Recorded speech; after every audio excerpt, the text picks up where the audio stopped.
مجھے اپنی بیوی سے زیادہ ساس پیاری لگتی تھی۔ جب میری بیوی کی طبیعت ٹھیک نہیں ہوتی تھی تو پھر میں اور میری ساس آپس میں۔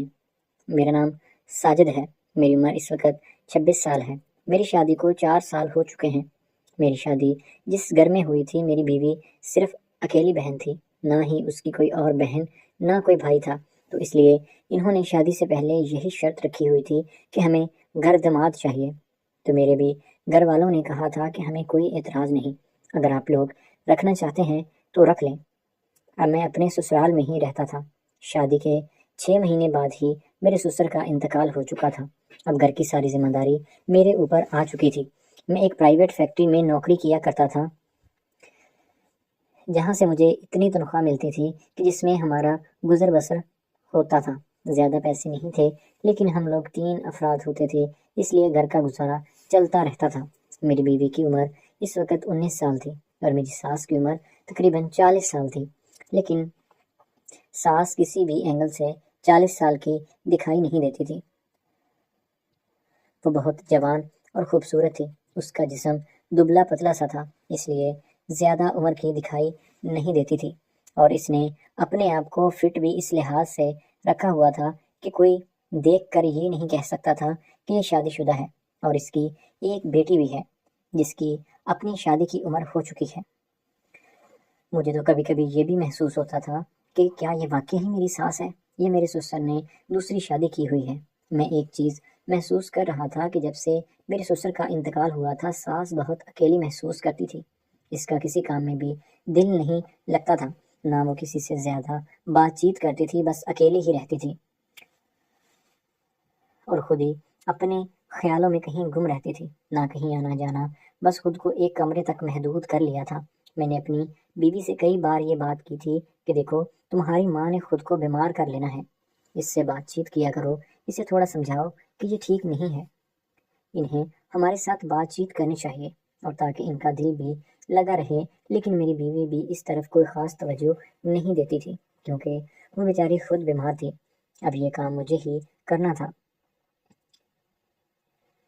میں نے اپنی ساس سے بات چیت کرنے کا فیصلہ کیا تھا کہ میں ہی اسے سمجھا بجھا کر صحیح رستے پر لاؤں گا اور اسے واپس زندگی کی طرف لاؤں گا، تاکہ جو ہونا تھا وہ تو ہو چکا ہے، اب اپنی اگلی زندگی کے بارے میں سوچیں۔ میں ہی ساس کے کمرے میں چلا جایا کرتا تھا، لیکن میری بیوی کو کوئی خاص احساس نہیں ہوتا تھا کہ ان کی ماں ہے، اور دوسرا، میں ان کا شوہر کہاں پر پھر رہا ہوں۔ وہ آرام سے سو جاتی تھی اور میں ساس کے کمرے میں زیادہ دیر تک رہتا تھا، لیکن میری بیوی کو اس چیز کے بارے میں بھی کوئی فکر نہیں ہوتی تھی، وہ آرام سے سونے کے لیے چلی جایا کرتی تھی۔ میں ساس کے کمرے میں اس سے باتیں کرتا اور اسے خوش رکھنے کی کوشش کرتا تھا۔ خیر، 1 ڈیڑھ مہینہ لگا، مجھے لگا کہ ساس نارمل ہونے لگی تھی، وہ واپس زندگی کی طرف آنے لگی تھی، اس نے اپنا خیال رکھنا بھی شروع کر دیا تھا۔ 2 3 مہینے لگے، وہ بالکل ویسے کی طرح ہو گئی تھی جیسے پہلے تھی۔ دوسری طرف میری بیوی کی طبیعت کچھ خاص ٹھیک نہیں رہتی تھی، مجھے اس کی بھی بہت زیادہ پریشانی ہوتی تھی، اور اس نے اپنی حالت بھی بالکل بگاڑ لی تھی۔ وہ کسی بھی اینگل سے 20 22 سال کی دکھائی نہیں دیتی تھی، اور جسم بھی اس کا پھول چکا تھا، اور اس لیے میں اس سے کنارہ کشی کرنا شروع ہو گیا تھا۔ میں ہر وقت پریشانی میں رہتا تھا۔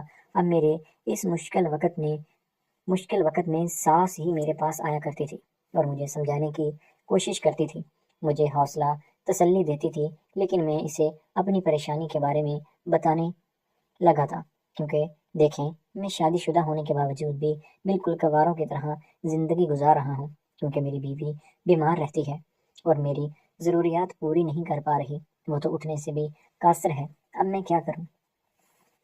مجھے کچھ سمجھ میں نہیں آ رہا تھا۔ یہ روز روز کی فرسٹریشن میرا دماغ خراب کر رہی ہے، مجھ سے کنٹرول نہیں ہوتا۔ میں کیا کروں؟ یا تو اب میں دوسری شادی کروں گا، اور یا پھر میں مکمل طور پر خود کو تباہ و برباد کر لاؤں گا۔ میری ساس نے جب یہ بات سنی تو وہ سمجھ چکی تھی کہ میں کس چیز کے بارے میں بات کر رہا ہوں۔ اس نے مجھے کہا کہ دیکھو، پتہ نہیں مجھے تمہارے ساتھ یہ بات کرنی چاہیے یا نہیں، لیکن تم جس پریشانی میں مبتلا ہو وہی پریشانی میری بھی ہے، میرا بھی کوئی سہارا نہیں ہے، بس اسی وجہ سے میں بھی پریشان ہی رہتی ہوں، لیکن تم نے مجھے دلاسا دے دیا ہے، اب ہم دونوں کو ایک دوسرے کے بارے میں ہی سوچنا چاہیے۔ میری بیٹی کہ پتہ نہیں کتنی دیر زندگی ہے، اگر تو وہ ٹھیک ہو گئی تو اچھا ہے، نہیں تو کوئی مسئلہ نہیں ہے، ہم دونوں ایک دوسرے کے بارے میں سوچتے ہیں، بس پھر کیا تھا۔ اس کے بعد میری ساس اور میں ایک دوسرے کو لے کر بہت سیریس ہو گئے تھے۔ میری عمر اس سے کم تھی، لیکن اپنی بیوی سے چھپا کر میں نے ساس کے ساتھ عشق لڑانا شروع کر دیا تھا۔ اب میری ہر ضرورت میری ساس پوری کرنے لگی تھی، وہ میرا بہت ہی زیادہ خیال رکھتی تھی، مجھے اپنی گود میں سلاتی تھی، میں بھی اس کی ہر ضرورت کا خیال رکھتا تھا۔ اپنی بیوی سے پہلے میں ساس کے کمرے میں جایا کرتا تھا، اسے سلام دعا کر کے گلے مل کر ہی میں اپنی بیوی کے پاس جاتا تھا۔ بیوی کے پاس صرف میں حال احوال ہی پوچھتا تھا، حالانکہ سوتا بھی میں اس کے پاس نہیں تھا۔ میری بیوی بہت زیادہ بیمار ہو چکی تھی، اسی وجہ سے اسے یہی پتہ نہیں ہوتا تھا کہ میں کہاں پر ہوں، کیونکہ اس کو جو دوا دی جاتی تھی اس میں نیند کی گولیاں بھی شامل تھیں۔ وہ دوائی کھا کر سو جایا کرتی تھی اور میں اپنی ساس کے کمرے میں چلا جاتا تھا، اور پھر پوری رات میں اس کی باہوں میں اپنی زندگی انجوائے کر رہا ہوتا تھا، اور میری بیوی دوسرے کمرے میں سو رہی ہوتی تھی۔ صبح اٹھتے ہی ساس نہانے کے لیے چلی جاتی تھی اور میں اپنے بیوی کے پاس آ جایا کرتا تھا۔ کوئی 6-8 مہینے کے بعد میری بیوی انتقال کر چکی تھی۔ کچھ دن افسوس رہا، اور پھر اس کے بعد میں نے اپنی ساس کے ساتھ ہی شادی کر لی تھی۔ اب وہ میری بیوی بن چکی ہے، ہم لوگ اپنی زندگی ہنسی خوشی گزار رہے ہیں۔ میری ساس کی عمر زیادہ ہو چکی ہے، اس لیے ہم لوگ کسی بچے کے لیے پلاننگ تو نہیں کر سکتے، بس اپنی زندگی گزر رہی ہے اور اچھے سے گزر رہی ہے۔